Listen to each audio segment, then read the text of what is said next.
Prinsip yang pertama adalah kontras. Kontras ni adalah prinsip untuk kita menonjolkan info yang penting dan utama. Ia boleh diwujudkan dengan menggunakan saiz font yang besar atau warna yang terang dan menonjol. So, bila kita buat poster satu program, kita kena pastikanlah benda yang paling penting adalah tajuk kan. So, tajuk tu dia mesti kontra daripada background. Contoh kita tengok poster ini daripada Facebook Pemuda Pusat. Kita tengoklah background dia gelap dan dia menggunakan font yang besar dan berwarna putih untuk mewujudkan kontras. Supaya orang tengok je orang dah nampak terus, oh selamatkan Masjid Al-Aqsa. So tu poin utama yang dia nak sampaikan dalam poster ni, tu yang kita nampak dulu. So kontras ni dia boleh timbul, kita boleh buat kontras ni melalui penggunaan warna yang kontras dengan background ataupun penggunaan font yang lebih menonjol daripada font-font yang lain. Sama ada font tu lebih besar atau font tu lebih mungkin dia guna font yang dekoratif, yang font yang bukan biasa lah, bukan font yang biasa. Contoh Selamatkan Masjid Al-Aqsa ni dia guna font yang ada tekstur dalam font tu. Yang pertama kontras. Yang kedua, ni kita tengoklah contoh penggunaan kontras ni lah. Contoh dalam poster yang pertama ni, dia punya background, dia memainkan warna, kiranya macam ada dua background lah dalam poster ni. Dia memainkan warna merah. Dia sebenarnya penggunaan warna ni pun dia memainkan peranan lah untuk attract attention orang yang tengok poster tu. So kalau macam kita tengok poster yang bukti di 18 menentang Islam pun, kita boleh tengoklah kontras point yang dia nak sampaikan daripada background. Poster ni pun sama, elakkan 5 perkara ini semasa berpuasa. So kita nampak font tu lebih menonjol daripada background. Poster yang kat bawah ni dia highlightkan perkataan perjuangan ni, supaya orang kiranya dia macam nak tekankan satu word dalam dia punya tajuk tu, dia wujudkan kontras. So kita nampak perbezaan tajuk word perjuangan ni dengan profesional memaknai ni. So dia nak tekankan perkataan perjuangan tu. Begitu jugalah dengan poster ni lah sebelah kanan ni. Sebenarnya warna putih atas warna kuning adalah tidak sesuai lah, sebab kebiasaannya warna putih atas warna kuning kita tak nampak. Tapi sebab tulisan dia besar, so boleh. Kita still nampak walaupun dia atas background warna kuning. Ataupun tulisan kuning atas background warna putih pun tidak sesuai, kita tak berapa nampak. Jadi pentinglah untuk kita tahu tentang kontras ni supaya word yang kita nak letak dalam poster tu orang boleh baca dengan jelas lah. Kiranya tak adalah sampai kita nak tengok tenung, dia tulis apa ni, tak nampak kan. So daripada jauh orang dah boleh nampak dah. Boleh faham kan tentang penggunaan kontras dalam design. So kita make sure point yang penting yang kita nak sampaikan dalam poster tu ada unsur kontras lah, mungkin daripada background dia, dan juga kalau ada word-word yang kita nak highlight, kita menggunakan sama ada warna yang lebih berbeza atau saiz font yang lebih besar lah. Prinsip asas design yang kedua adalah alignment. Alignment ni atau keseimbangan lah. Elemen grafik mesti disusun supaya beratnya seimbang dalam setiap bahagian mereka bentuk. The typo. Prinsip keseimbangan ini penting untuk menghasilkan desain yang lebih kemas dan sedap mata memandang. Alignment ni banyak aspek lah yang kita boleh alignment ni banyak aspek lah yang kita kena jagalah. Sebagai contoh, kalau kita tengok poster ni, kita tengok alignment dari segi dia punya tajuk dan juga dia punya wording kat atas ni. So kita make sure dia align lah supaya sebab mata kita ni dia akan selesa melihat sesuatu yang kemas kan. Macam kita tengok rumah kita kemas, kita rasa sedap dia tengok kan. Macam tu juga poster, bila kita menghasilkan sesuatu poster, kita kena tekankan lah, kita kena pastikan dari segi alignment tu adalah selari. Kalau kita decide untuk buat left alignment, make sure dia adalah selari lah mengikut left alignment. Kalau kita decide dia untuk center, dia punya alignment dia center, contohnya poster elakkan 5 perkara ni kan. make sure dia betul-betul center, jangan dia terlebih ke kanan ke, dia terlebih ke kiri ke. Maksudnya space antara tajuk yang sebelah kiri ni dengan sebelah kanan ni, make sure dia punya spacing dia adalah sama supaya dia betul-betul center lah. Mata kita akan jadi lebih sedap lah nak tengok sesuatu poster tu. Kalau dalam Canva, kalau kita perasan bila kita nak adjust kedudukan sesuatu phone ataupun sesuatu image tu, dia ada bagi guideline yang garis putus-putus tu kan. Dia ada bagi guideline yang kita elemen yang kita gerakkan tu sama ada dah center atau belum. Nanti kita tengoklah dalam Canva nanti. Okay, prinsip keseimbangan ni juga dia ada dua lah, simetri dengan asimetri. Simetri ni macam ni contoh lah, tapi kalau kita tengok poster ni kan, yang warna hijau ni, dia punya spacing antara sebelah kiri ni dekat dia punya tajuk ni dengan sebelah kanan ni tak sama. So kita nampak macam kurang kemas lah. So kita boleh kita kena make sure dia betul-betul center. Simetri maksudnya dia simetri lah. Contoh kat sini ada 4 box info, kat sebelah sini pun ada 4 box info. Dia simetri kan. Sebelah ni ada gambar, sebelah ni pun ada gambar. So kita nampak dia seimbang secara simetri. Okey, untuk asimetri ni, walaupun kita nampak macam dia punya kedudukan ataupun elemen yang ada di dalam ni tak seimbang. Contohnya sebelah ni gambar, sebelah ni phone. Kita nampak dia macam tak simetri lah kan.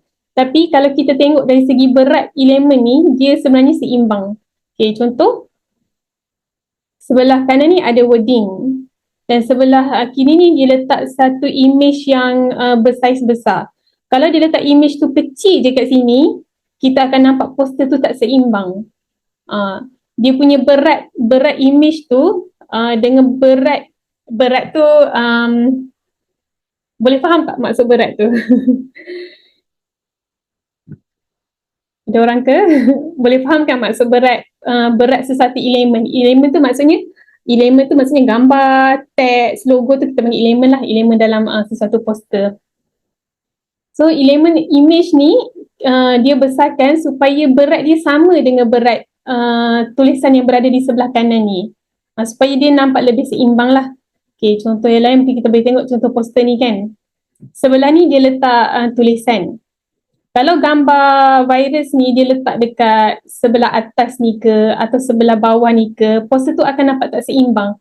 Sebab kita nampak poster tu lebih berat ke arah kiri. Ada tulisan, ada gambar. Tapi dia letakkan gambar virus tu sebelah kanan dia letak besar. Supaya belah kanan ni kita nampak dia sama berat dengan sebelah kiri. Boleh faham tak? Faham Tasnim. Terima kasih Kak Safa. Okay. Okay, seterusnya kalau ada nak tanya apa-apa boleh je tanya. Okay, seterusnya hierarchy. Hierarchy ni pun sangat-sangat penting. Designer perlu tentukan info apa yang paling penting, kedua penting dan seterusnya. Kemudian ya saya. Boleh nak tanya ke? Apa dia Kak Safra? Boleh nak tanya ke? Boleh. Sebab tiba-tiba dah masuk hierarchy, maksudnya lepas ni akan bincang balik tak susunan dalam poster tu? Dia sebenarnya sekarang ni saya tengah share tentang 5 prinsip asas reka grafik. Nak tahu prinsip yang kedua tadi tu. Sebelum hierarchy tu kan.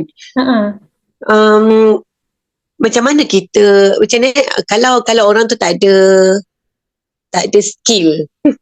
Sebab rasanya untuk Canva, untuk design ni dia macam skill yang gifted juga kot. Dari segi pandangan mata kan, macam mana kita nak tentukan benda tu kemas? Faham tak? Faham. Macam mana? Macam mana cakap Kalau teori yang Taslim bagi tadi tu okey, nampak macam tu. Tapi kadang-kadang bila kita buat kita rasa macam crowded sangat atau kosong sangat. Okay, bila kita buat sesuatu design ni, sebenarnya kita akan belajar bila semakin banyak kita buat design. Dan mungkin kita boleh tanya pandangan orang yang dah biasa buat design lah. Mungkin mata dia lebih lebih faham lah, sebab kita bila kita belajar prinsip asas design ni, mungkin kita lepas kita akan tengok poster daripada sudut pandang yang berbeza. Contoh kan bila kita lalu kat jalan raya kan, so kita ada nampak banyak billboard kan, kita kena belajar untuk fikir balik prinsip asas yang kita belajar tu dan kita cuba komen. Maksudnya tu antara cara saya belajarlah dalam design. Kita tengok poster-poster yang orang buat, so kita fikir apa yang kita boleh improve berdasarkan prinsip-prinsip design, berdasarkan prinsip yang kita belajar lah. Masa macam tak menjawab soalan kau kata tapi boleh kot. Rasanya nanti insyaAllah habis kelas, mungkin nanti Kak Zafra pun akan ada sudut pandangan yang berbeza kot, sebab selama ni buat nak attend kelas sekali je. Tapi kelas tu pun lebih pada praktikal kan, yang siapa buat dulu tu. So kali ni mungkin bila Taslim bagi teori, insyaAllah lah nanti hujung kelas nanti kita mungkin tengok poster dari sudut berbeza pula lah, insyaAllah. Okay. Terima kasih Taslim. Okay, terima kasih juga Kak Safra bertanya. Itulah, design ni bila kita selalu buat, kita akan sentiasa improve lah. So kalau kita nak mahir dalam design ni, memang kena selalu buat poster. Dan kita cuba, dan antara yang lainnya, antara cara untuk kita belajar, kita tahu poster-poster yang baik untuk kita ikut ni, kita follow page-page, kita tengok poster-poster. Contoh saya suka tengok poster daripada Pemuda Pusat lah, Pemuda Pusat, mungkin Amirah Malaysia. Kita boleh tengok sampel-sampel poster yang diorang buat ni dan kita cuba ikut. Tu antara cara lah kita belajar. Kita panggil tiru basi lah. Kita contoh diorang punya kedudukan kan. Okay, dia letak tajuk kat sini, gambar sebelah sini, speaker sebelah sini. Maksudnya dari segi layout tu, kita belajar dengan cara kita meniru lah dari segi dia punya layout tu. Dan sama juga penggunaan warna. Penggunaan warna pun, sebenarnya penggunaan warna pun susah jugalah sebenarnya untuk kita dapatkan satu warna yang sesuai lah dengan poster yang kita buat tu. Tapi cara kita belajar adalah kita melihat poster orang lain. Dan kita cuba tiru warna-warna yang digunakan tu. Nanti saya tengoklah macam mana kita nak cari reference design. Okay, yang kedua dah. Okay, yang ketiga, hierarchy. Untuk hierarchy ni, maksudnya kita nak tahu info apa yang paling penting, yang first kita nak orang nampak bila kita tengok poster. Sebagai contoh poster ni, first kita tengok, kita nampak perkataan P yang bangkit ni lah. Perkataan yang besar dan warna dia kontras dengan background. So barulah kita macam okay, left heart, bangkit. Poin yang pertama kita yang tentukanlah apa yang kita nak orang nampak dulu dalam poster kita. Kalau kita menjemput seorang influencer yang famous, kita nak highlight muka dia dulu. So muka dia lah yang paling besar, so orang nampak muka dia dulu. Okay, contoh dalam poster ni kan, Puteri Syahira ni influencer. So dia letak gambar Puteri Syahira ni besar-besar, supaya orang pertama sekali orang nampak dia, baru orang tengok tajuk ni lah. Tajuk ni dikecilkan sikit. Kalau macam poster ni, dia nak orang nampak tajuk dulu. So dia besarkan tajuk tu, orang lebih nampak tajuk dululah. Lepas tu barulah orang okay, tajuk Life Hub bangkit. So barulah orang nak tengok dia punya masa ke tarikh ke, dan dia punya jemputan dia lah. Cuma yang ni, kalau saya lebih prefer kita highlightkan tarikh dululah berbanding hari dan masa ni. Tapi depends lah kepada orang yang nak buat poster tu, dia nak nampak apa dulu kan. Okay, untuk hierarchy ni boleh faham tak? Kita tengok contoh. Kita tengok contoh poster ni, yang pertama sekali dia nak highlight influencer ni lah. Dan baru dia tajuk ni dia warnakan warna kuning berbanding font lain dekat sini, sebab tu yang dia nak orang nampak dulu selepas orang tengok gambar. Okay, so top ni tak penting, kita kecilkan. Dan tajuk dia highlight dengan warna kuning. So, macam contoh poster ni pun dia besarkan gambar model ni lah, gambar ikon, dan juga orang akan tengok tajuk lah, weight loss program, dan seterusnya. Dia punya tarikh, masa, hari dan masa lah. Maksudnya kita tentukanlah flow, orang nak tahu, orang mesti bila nak orang tengok satu poster tu dia tengok, oh ni program apa. Okay, so kalau program ni dia rasa menarik dengan tajuk dia atau dengan dia punya jemputan dia tu menarik, baru dia akan tengok tarikh dan masa. Yang begitu jugalah dengan poster ni. Kita boleh nampaklah hierarki dia. Mula dia highlightkan tajuk, siapa panel dia, anjuran siapa dan tarikh. Okay, ada soalan ke?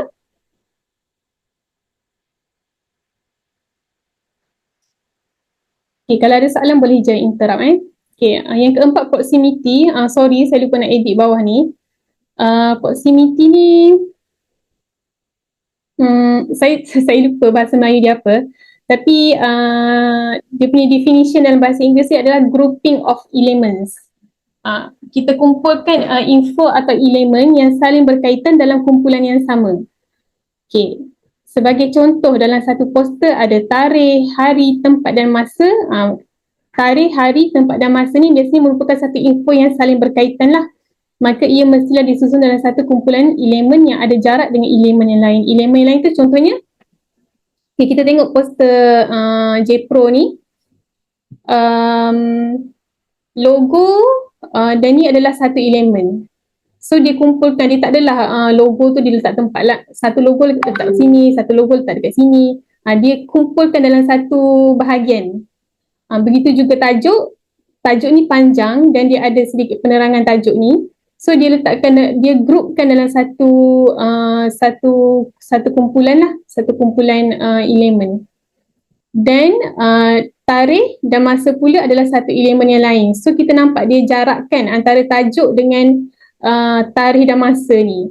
Supaya kita nampak dia punya grouping of element tu lah. Okay, tajuk dengan tajuk, tarikh dengan masa ni saling berkaitan. So dia duduk dalam satu group yang lain. So mesti ada jarak lah.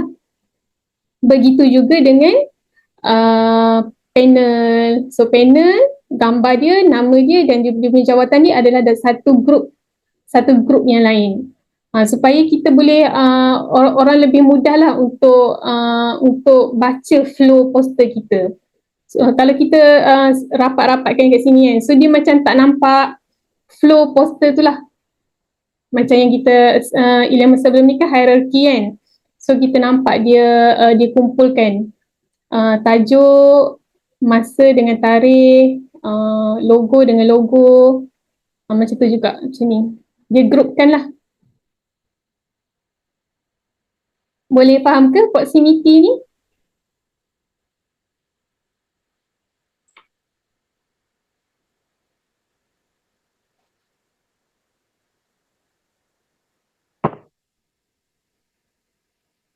Boleh faham ke? Faham. Sarah. Okey, seterusnya kita tengok contoh lah. Tengok contoh. Ni proximity kan. Okey. Dia proximity ni penting lah bila kita nak hasilkan satu poster yang banyak sangat info. Ada contohnya kalau kita buat pertandingan kan, nak letak syarat penyertaan lah, nak letak senarai hadiah lah. So penting lah untuk kita susun layout tu mengikut group-group elemen dia. So syarat penyertaan ni janganlah kita rapatkan dengan dia punya tarikh, masa semua ni, sebab dia adalah satu group yang berbeza. Begitu juga dengan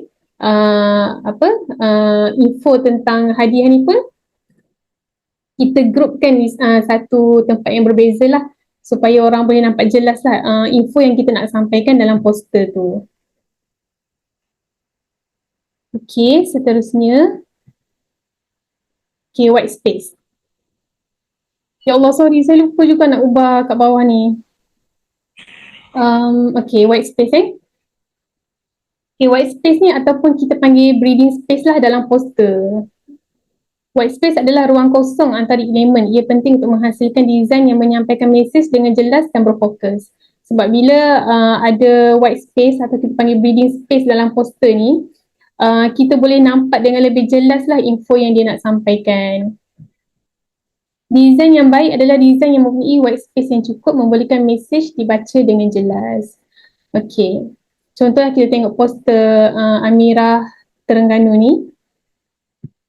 Kita tengok ada banyak white space lah kat sebelah sini. white space ni tak semestinya warna putih, tak semestinya kosong. Kalau sini kita nampak ada elemen-elemen sikit kat belakang ni kan, ada corak-corak sikit kat belakang ni pun kita still consider dia sebagai white space lah. Kita tengok contoh yang lain. Okay, bila ada banyak white space ni, info yang kita nak sampaikan tu lebih mudah. Contoh antara elemen dengan elemen pun mesti ada breathing space. Contoh antara tajuk depresi solusi bangkit diri ni dengan tarikh FB Live semua ni dia ada spacing yang kita kata elemen ni boleh bernafas lah. Macam tu juga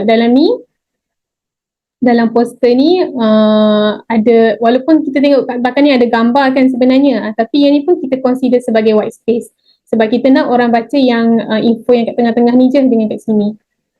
Okay, begitu jugalah dengan poster ni. Cuma mungkin poster ni dia punya breathing space dia macam kurang sikit lah, kita nampak macam semput sikit lah kat sini. Kita sebenarnya boleh jarakkan lagi antara tajuk ni, kita mungkin boleh naikkan atas sikit lagi. Supaya ada spacing antara tajuk dengan tarikh dan masa ni, juga spacing antara tarikh masa menism ni dengan nama penceramah, supaya kita nampaklah dia punya grouping of elemen tu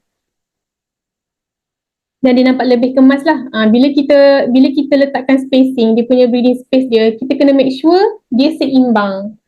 Okay, contoh tadi kita belajar dalam konsep alignment lah. Maksudnya kalau kita buat dia center, make sure dia betul-betul center lah. So white space antara sebelah kiri ni dengan sebelah kanan ni, make sure dia sama. Maksudnya dia betul-betul center lah. Jangan dia sebelah jangan dia lebih berat sebelah kanan ataupun lebih berat sebelah kiri. Contoh yang lain kita tengok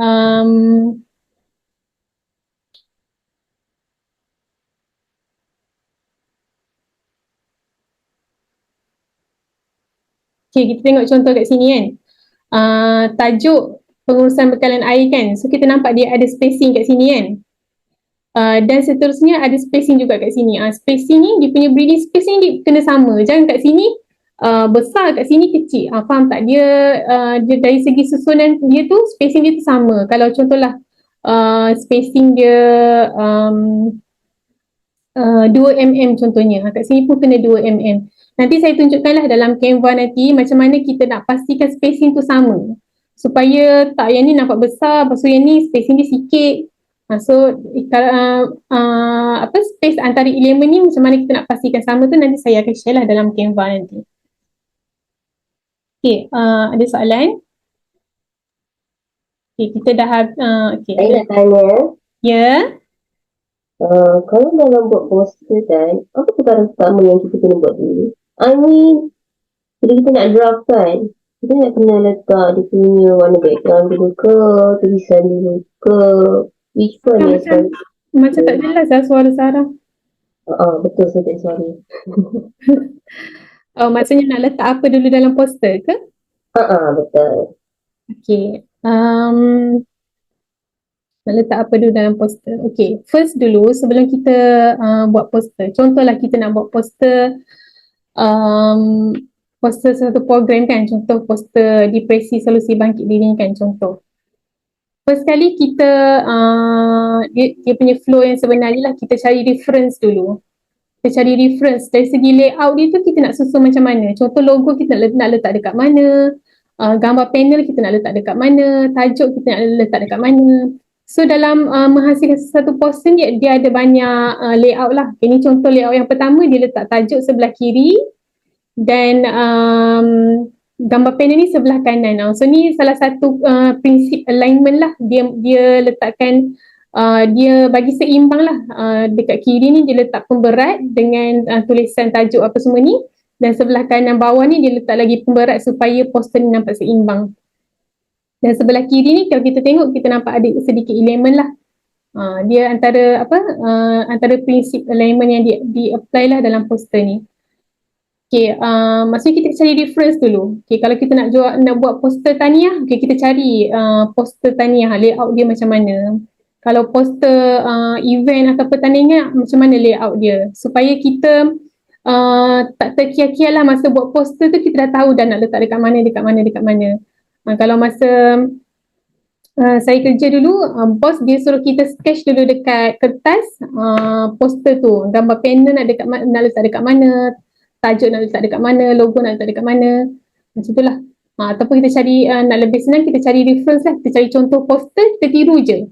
Lepas tu untuk nak masukkan apa dia dalam poster tu depends on kita lah.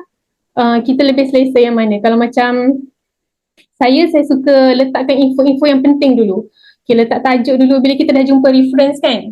Bila kita dah jumpa reference, contohlah kita nak tiru poster depresi ni kan. Okay, kita tiru je. Okay, kita letak tajuk kita kat sini, kita letak dulu panel kita dekat sini.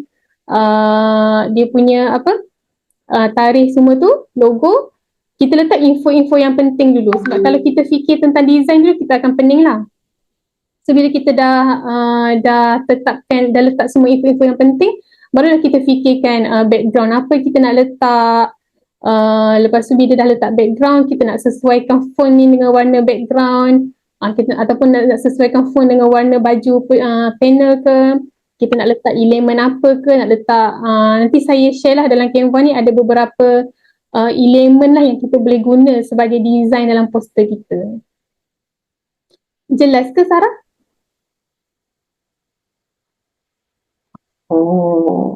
Jadi sebenarnya macam ni, bila saya nak buat poster kan, dia macam saya tak tahu nak buat apa dulu. Walaupun maksudnya dah ada dia punya draftnya dah ada. Saya tak tahu nak buat apa dulu. Itu je apa masalah saya. Nak mula kat mana. Mungkin lepas ni kot boleh buat latihan. Mungkin lebih tahu kot. Bila macam saya sendiri, walaupun macam kita dah ada experience buat poster kan, tapi still bila nak buat poster saya akan cari reference lah. Saya akan cari reference sama ada dekat Pinterest ataupun dekat page-page Pemuda Pusat Amirah Malaysia atau Amirah Terengganu yang poster dia orang cantik-cantik kan. So cari reference dulu sebab benda yang paling penting adalah layout poster tu. Tajuk kita nak letak dekat mana, panel kita nak letak dekat mana. So once kita dah tahu dari segi layout dia tu, dari segi susunan dalam poster tu, kita masukkan je dulu elemen-elemen dalam poster tu, tajuk ikut susunan yang kita nak tiru poster reference kita tu. Lepas tu barulah kita fikirkan tentang background dia, tentang penggunaan warna dia. Cuma dalam Canva sebenarnya lebih mudah lah sebab dia ada template kan. Cuma pemilihan template tu kita tengoklah bersesuaian ke tak, dan make sure bila kita dah, walaupun kita guna template, still kita kena applykan prinsip-prinsip design yang kita belajar ni. Okay, nanti kita akan buat practical poster. So nanti insyaAllah mungkin Sarah boleh tengoklah dia punya flow. Tasnim. Ya, Kak Safra. Kak Safra pun ada soalan sama dengan Sarah. Lepas tu jawapan Tasnim tu menjawab. Menjawab soalan. Tapi macam tak ada soalan yang kalau Kak Safra lah macam menunggu-nunggu satu jawapan tu. Kalau Tasnim buat poster, benda apa yang selain kita nak sketch kan, Tasnim itu Tasnim sketch dulu kan. Benda apa yang Tasnim letak dulu? Gambar dulu ke? Gambar apa? Gambar panelis ke? Tajuk dulu ke? Ataupun kita punya template macam heading, letak muslimat kat mana, bawah tu apa ke? Nak tahu yang tu dulu. Okay, nanti kita tengok dalam praktikal buat poster nanti boleh. So boleh nampaklah kita praktikal terus. Kita letak apa dulu dalam poster, boleh? Okay. Okay. Okay, ada soalan lagi ke? Kenapa ada cerita conteng ni? Okay, seterusnya kita tengok penggunaan font. Penggunaan font ni memainkan peranan jugalah dalam design kita. Okay, sebenarnya ada banyak lagi lah jenis font. So saya senaraikan beberapa font yang utama lah. Okay, kita ada font serif, sans serif, script dan juga dekoratif. Okay, untuk font yang serif ni, nak kenal font yang serif ni senang je. Font yang ada ekor-ekor dekat hujung dia, macam Times New Roman kan. Dia ada ekor-ekor tengok kan. DM serif display ni, kita nampak dekat hujung-hujung ni tu macam ada ekor sikit-sikit. Nampak kan? Kat hujung ni ada ekor-ekor macam ni. Ni kita panggil serif lah. Kalau phone serif ni dia bersifat formal dan lebih tradisional lah. Untuk phone sans serif, sans ni maksudnya tak ada serif. Tak ada serif tu tak ada yang ekor-ekor tu. Yang ekor-ekor dalam phone serif ni tadi tak ada. So phone ni dia kelihatan lebih formal, lebih santai dan lebih moden lah berbanding phone serif tadi. Skrip font kaligrafi yang memberi kesan anggun. Tidak boleh ditulis semua huruf besar dalam satu kata. Contoh Nexa Script ni lah. Kebiasaannya font skrip ni kita tak guna huruf besar semua. Sebab kalau guna huruf besar semua dia jadi susah nak baca. Dan kita tak guna font skrip lah dalam kita punya headline. Kalau kita guna pun contoh kita nak buat poster tahniah kan. Poster tahniah tu kita boleh, perkataan tahniah tu kita boleh guna font skrip. Tapi dia punya headline lepas tu mesti menggunakan font yang lebih formal lah, sama ada serif atau sans serif.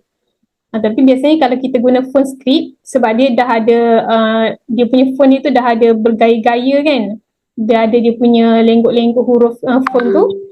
Jadi headline selepasnya lebih formal, lebih santai lah, yang tak ada serif tu. Dia 1, 2, 3 perkataan tu okey lagi lah untuk font skrip ni dalam sesuatu design. Tapi dia bukan headline yang utama lah. Dia bukan headline yang utama sebab dia font skrip ni dia macam susah sikit nak baca. Yang keempat adalah font dekoratif ni, font yang mempunyai corak khas yang pelbagai, seperti contoh font yang bersifat komik lah. Contoh font komik, font yang macam fun-fun sikit kan, tu kita panggil font dekoratif lah. Ada banyak jenis lagi lah font dekoratif ni. Dalam Canva pun dia ada pemilihan font yang bahagian dekoratif ni. So tu info je lah untuk kita punya font. Dan untuk tips penggunaan font lah. Font yang digunakan mestilah tidak lebih daripada 2 jenis font dalam satu design. Ni dia punya prinsip dia lah. Cuma macam saya kadang-kadang guna je 3 font. Dia 3 tu kira maksimum lah tu font dalam satu design. Tapi kalau kita dapat guna 2 font je, itu adalah yang terbaik lah. Pemilihan font tu sesuai dengan tema atau mood sesuatu poster. Sama ada formal, corporate, santai atau fun. Kalau kita buat poster program untuk kanak-kanak sekolah rendah kan, so kita gunakan font yang lebih fun lah. Font yang lebih fun tapi dalam masa yang sama dia mudah dibaca. Font yang digunakan mestilah mudah untuk dibaca. Itu yang paling penting lah. Kita tengok contoh poster PAS Pusat ni. Kita nampak dia guna 2 font lah. Satu font headline dia ni, dan font yang kedua adalah font yang dekat bawah ni. Dia sebenarnya font ni 21 Oktober dengan font Sempenut Muktamar ni dia ada font yang sama, tapi dia punya variasi font yang berbeza. Sebab ada setengah font tu dia ada banyak variasi. Contoh nanti saya tunjuk contoh font yang ada banyak variasi lah. Dia ada bold, dia ada black, semi bold, dia ada light, medium, regular. Dia ada banyak option. So bila kita ambil font yang ada banyak option ni, lagi mudah lah supaya kita tak guna banyak font. Kita guna font yang sama, tapi kita gunakan font yang berat dia berbeza lah. Untuk font ni ada soalan tak? Sebenarnya untuk penggunaan font ni pun sangat mencabar lah untuk kita dapatkan font yang betul-betul menepati kita sesuai dengan poster yang kita buat lah. Tapi by times bila kita selalu buat, kita tahulah font-font mana yang kita lebih sesuai lah kita guna.